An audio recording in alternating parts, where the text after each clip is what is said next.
Suicidal Veterans Need Our Help by John Grimaldi. As President Calvin Coolidge put it, the nation which forgets its defenders will be itself forgotten.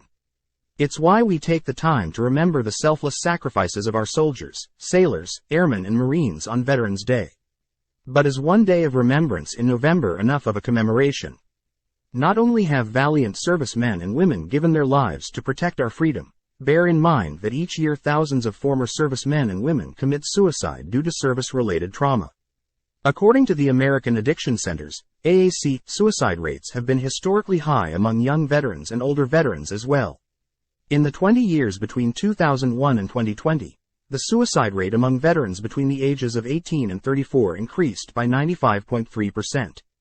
During that same time period, the suicide rate among veterans between the ages of 55 and 74 rose 58.2%. From 2019-2020, however, the suicide rate for older veterans decreased while the suicide rate among veterans in the 18 to 34 age group increased.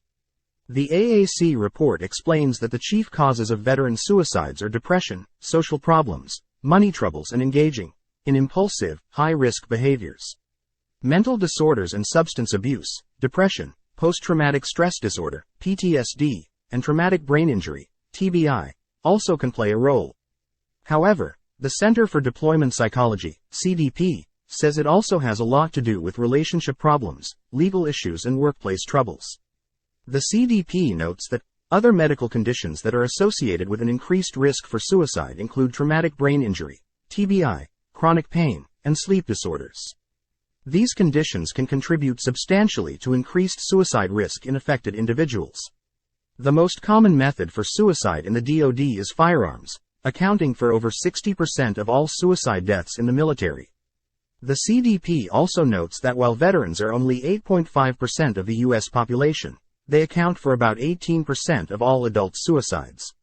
This means that approximately 20 veterans die each day by suicide, or about 7,300 veterans a year. Like service members, the most common method for suicide among U.S. veterans is firearms, accounting for over two-thirds of all veteran suicides. Active duty military personnel are also experiencing high levels of suicide. Executive Director Elizabeth Foster, of the Pentagon's Force Resiliency Office reported a few months ago that year-to-year active duty suicides have dipped. She reported that the active duty suicide rate fell by 15% between 2021 and 2020. However, as she put it, while we are cautiously encouraged by the drop in these numbers, 1 year is not enough time to assess real change.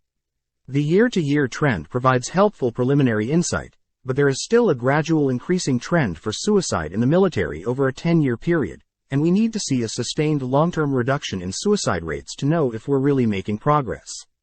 If you have a friend or family member with mental issues, they may be in need of professional care.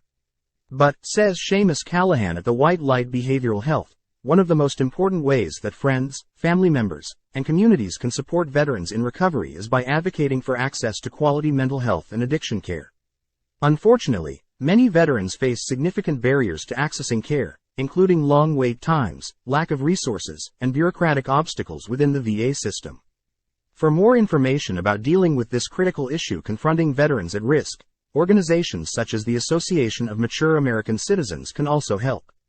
The AMAC Foundation's dedicated veteran outreach program provides online access to resources available for the men and women who have served our nation.